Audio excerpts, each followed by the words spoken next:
Yep. That way nobody Same gets thing. too Thank you. much of a profile shot. Gave me his lead, but then I thought, what's his way to do it once? So,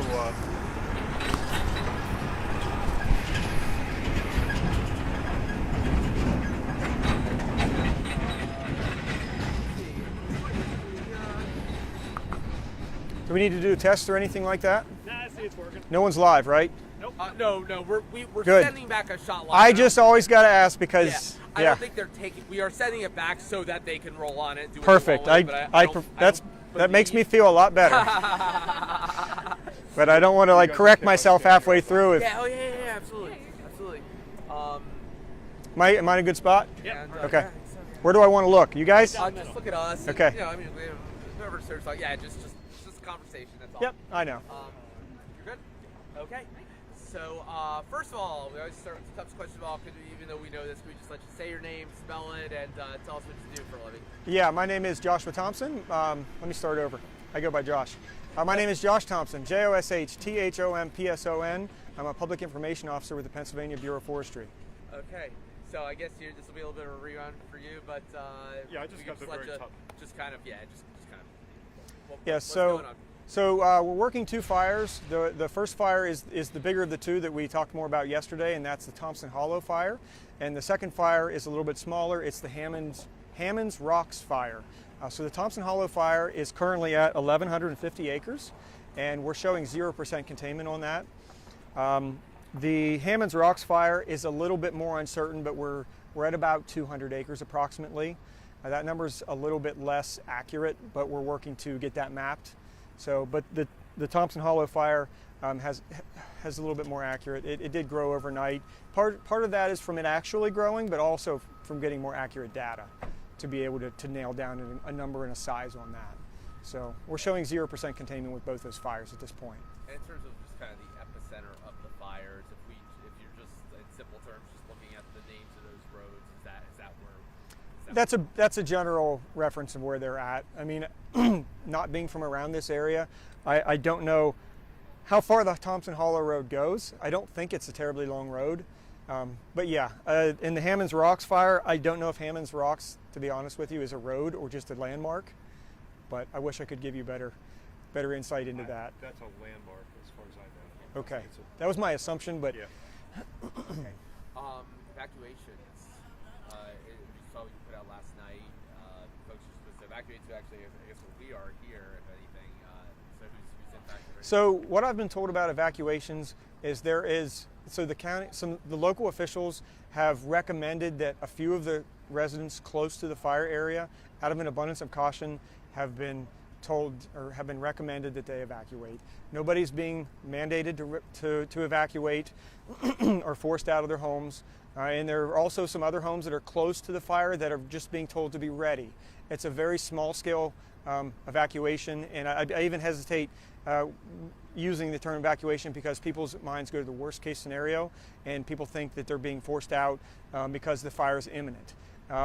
The fire is getting closer to some homes, and so local officials decided it would be best to talk to these people, and they've gone and talked to them in person.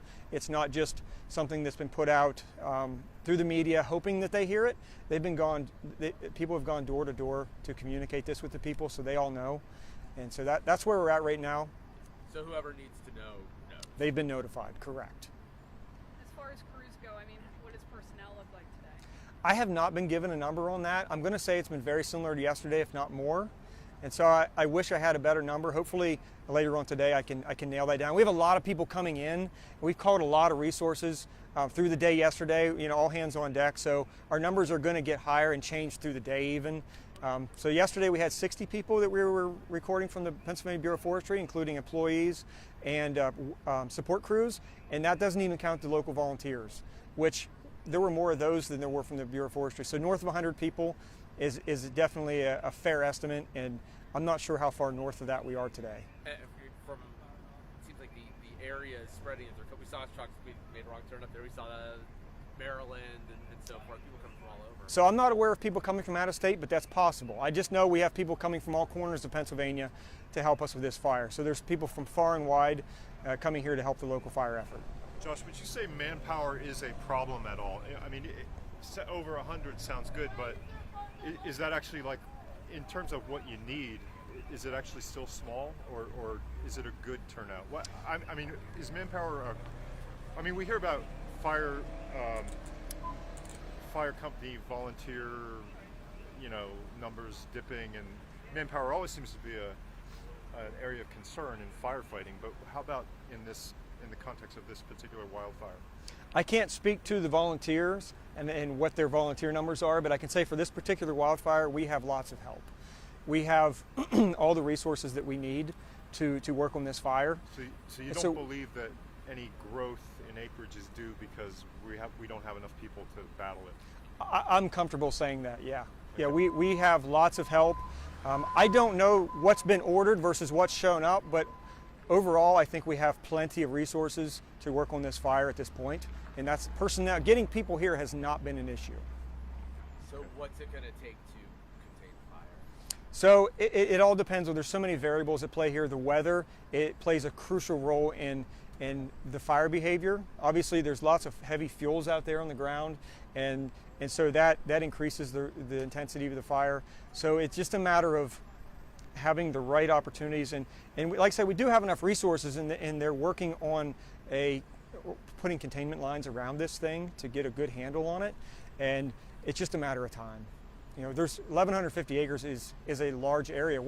So 1,280 acres is 2 square miles. 640 acres is a square mile. So that puts into perspective how big this fire really is. And that perimeter it's not a box, it's not a square, it's very uneven. So there's a lot of miles of perimeter that containment lines have to be made on. So understand that there's a lot of work to be done out there. And while we have a lot of people, it's just going to take time. And fire behavior is very unpredictable because we can't change the weather. And so, yeah, we're really working with what we have. People are willing to help donate anything. Is there somewhere they could drop off donations for anyone? That's a very good point. We've had a lot of people show up with donations, and while we really appreciate that, it actually starts to be a little bit of a logistical challenge for us, because we're focused on getting the fire put out, and we've only been here for a couple of days. So we have lots of food, lots of water, we have everything we need. And if people want to help, what we would recommend is donating to your local fire companies, the volunteer fire companies. And I'm not saying they need physical items. If they want to donate in financial ways, or just contact them to see what they need, because they're going to be here after the fact. They're helping enormously right now, and they're the ones that are going to be here long term and continue to protect your communities. So focus your efforts on helping them. Sounds like the best thing we can do is stay out of the way. Yeah, I mean, we have what we need, and for everybody's safety, for public safety, for the firefighter safety, if people would just just for lack of a better phrase, stay out of the way and just let us work. Let's get this done. Like I said, we appreciate people wanting to donate. That's very kind of them. But focus on your local volunteers. They need it. They're going to need the help long term. Has there been any injuries at this point? I'm aware of a couple minor injuries, and I'm not aware of any medical attention that has been needed. Nobody's been taken to the hospital, but a couple small things I have heard of. Were those to the firefighters or people just? They were firefighters, yep. Beyond the 2 fires that are your guys' jurisdiction in the forest, there was a third one yesterday on the north side of 81 in Cumberland County. What do you think it says about the conditions that, like, even beyond the wildfires in the forests, there's fires sparking in other parts of the area? Yeah, I'm not aware of that fire, or at least I've heard rumors of other fires starting, but I can't speak specifically to that. But yeah, when we have high fire dangers, it's not just here in this location, it's widespread. This is our peak fire season, and the weather is hot and it's dry, and this is just when we get our fires in Pennsylvania. So it's not uncommon to hear of other fires popping up different places. I know you said the release you put out, the vast majority of fires start because of human behavior. Yeah, our vast majority of fires in Pennsylvania are started from people, whether intentionally or unintentionally. Generally speaking, people are the main cause. Any sense of this one? It's still under investigation. We're working on getting it out now. We'll worry about investigating it after the fact. Yeah, but I mean, is there even any kind of like leading theory about what may have started it at this point? I assume somebody knows that, but no, that's not something we're going to put out to the public right now. Okay. Last night when I talked to you also said that there still was no actual property damage in terms of like structures or outbuildings or anything. cabins. That's still the case? Yeah, as far as I know, we have lost no structures, no damage has been done to any structures, and until I hear differently, that's where it stands. Are they still using helicopters to drop water today? We do have plenty of air support. There was a helicopter at the ICP this morning, so I can assume we have at least one helicopter on site. I don't want to misspeak, so I don't know which fire they're working, or, you know, as we just said, there's other fires popping up. So if something more higher priority, and what I mean by that is if there's a fire, even if it's smaller, but it's projected to threaten homes, they could pull them off for that. So yeah. It's a very fluid situation. There's air tankers, single engine aircraft that have already worked on this fire and would be available again today if they would need them. What about challenges getting water to? Yeah, water and fire retardant. Yeah. Okay. Any issues getting water to where you need it? Not that I'm aware of. So if there's not a water source nearby, we can set up portable tanks that they can dip water out of. So getting water to the fire is generally not an issue in Pennsylvania. Yeah, and to follow up on that question, I you know, it sounds kind of redundant, I guess, because a wildfire, by definition, it seems like there would be all kinds of access problems and logistical problems in fighting it because it's a wildfire, right? Mm-hmm. But is there anything unusual about this one that's caused your teams any headaches in battling it? Yeah, I mean, there actually are a fair amount of roads and trails down here. So while it is in a remote area, it is fairly accessible, but it's just the fire behavior that we've experienced down here is very rare in Pennsylvania. We've just got very dry conditions, heavy fuel loading in the woods, and the weather has just made it even worse. So that's what made it grow so much yesterday. Just, you know, when I was in the fire area, there was a lot of wind, and you throw all that stuff together, and it just creates a situation where fires get big. And just for people who don't come outdoors much, when you say heavy fuel loading, I'm always worried some people might think, oh, well, what are they doing, storing gasoline? Or something? What do you mean by heavy fuel? That just means that there's an overabundance of combustible material in the woods. That could be shrubs. That could be. There's a lot of dead trees on the mountain, and that's adding to the complication.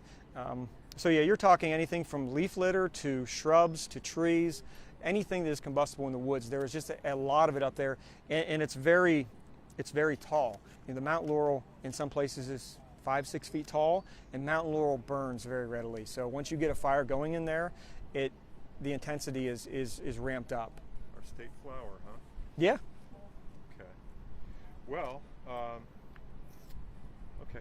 And one thing that my boss was interested in this morning was just to put a statewide perspective on it. Is it you know, we in the western part of the U.S. we hear about the intensity and number of wildfires seems to be on the increase. People think that's because of climate change, maybe. Do you feel like in Pennsylvania, are we seeing the same story? I mean, if we looked at it over the last generation, are we seeing an increase in the number of wildfires here? I know they're not to the same scale as what you might see. Actually, no. If you would look at records, 100 years ago, there were some years we burned hundreds of thousands of acres in Pennsylvania. And so it's not really a function of that. I really think it's just we're in fire season, and you get fires in fire season. If you look back, you know, I've seen some charts from 100 plus years ago, and they didn't have the accessibility or the equipment to get to those fires. Plus, a lot of Pennsylvania had been timbered at that point, so there was that heavy fuel was on the ground, and so fires burned large sections of Pennsylvania. So it's not so cut and dry as that. I really think it's just we had a dry window, and the conditions just all lined up right, and we get fires in fire season. Now, that's kind of the take-home message. This is not abnormal to have a fire in April. In fact, April is typically the time of year when we get our most fires. Is it really? It is, yeah. More than fall? Correct, yes, by far. Okay. And look, I just looking ahead to the degree that you can. I mean, is there any reason for optimism because of the weather forecast over the next 24 hours? Or, I mean, I don't know. I was just looking at my phone, and I don't actually see rain Carlisle right now. We aren't exactly in Carlisle, but I guess they still say showers, maybe overnight, that sort of thing. But what do you? I mean, you know, you were saying that with that we might get a little more humidity, and that would help. But what's the outlook for the rest of the day look like, as best you can? Yeah, I say? mean, you know, the forecast is what it is. If we get some rain, every little bit will help. But from what I understand, they're kind of downplaying that more and more. So we're hoping and praying for rain, and if we get it, it will help. Even lower temperatures, higher humidities will at least have the potential of dampening the fire behavior a little bit, but that fuel's still out there. Yeah. And the heavier fuels take a longer time to for them to respond with their fuel moistures. So the fuel moistures is the percentage of moisture that's in the material, and it's very low right now, which means it's very receptive to fire. And you know, your leaves and your grasses, that's what we call 1 hour fuel. They change, you know, that's why they're called 1 hour fuel. They change very rapidly depending on the rain or the humidity, but that heavier stuff takes a lot longer time to be less receptive to fire. And so there's so much fuel out there, and it's heavier stuff, that we're going to need a fair amount of rain to slow this thing down. Now, like I said, higher humidities and lower temperatures, that will help moderate the fire behavior to a degree. But that also just depends on the amount of fuel. So it's a complex situation. Yeah. So do you, is it possible to put a timeline on this? Like, would you say, I mean, it's zero containment now, but do you think that in a matter of days this could be over, or do you think it'll take weeks to actually? It's so hard. If I had to guess, it would be days, not weeks. But I hate to speculate. Yeah. Typically, in Pennsylvania, if we look at the history of Pennsylvania, our fires extending more than a week is almost unheard of. Yeah. So, just looking back through history, it's very rare that we would have a fire with zero to little containment extend for a week or more. That's not something I can predict. I can just tell you what has traditionally happened in Pennsylvania. So I'd love to say days and they'll get a handle on this thing, but the weather could turn really bad, and I mean is in bad fire weather, and it could remain difficult to control. So I'm optimistic that it'll be days, not weeks. I heard you are planning 3 briefings a day, so it's yeah. So and for folks back in the newsroom, so tell us again, 10:30. So 10:30 in the morning, 4 p.m. and 7:30. Understanding that the 4 p.m. one, I don't know how much we're going to have. The morning briefings are probably going to be going to have your most information, most updated stuff. And 7 or 7, 10:30, 4, and 7:30. Here, right here. Here at Big. Somewhere here. Yeah. If more equipment shows up, we might be at a different part of the parking lot. But yeah. Yep. Big flat. Was there anything else you had on your? I don't think so. I think we covered. I think we covered everything. I definitely want to get the message out there about the donations. So that I'm glad you asked that. Okay. No thanks. Yeah, it's one of those things where we want to be great. We are grateful, but we have to understand that sometimes it almost becomes too much and difficult to manage while we're trying to manage a fire. So. Appreciate it. Hey, thanks so much. Yeah, you're very welcome. These make terrible souvenirs. So. It's okay.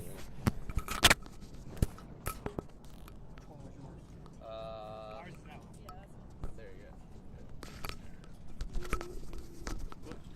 go. It is amazing how quickly.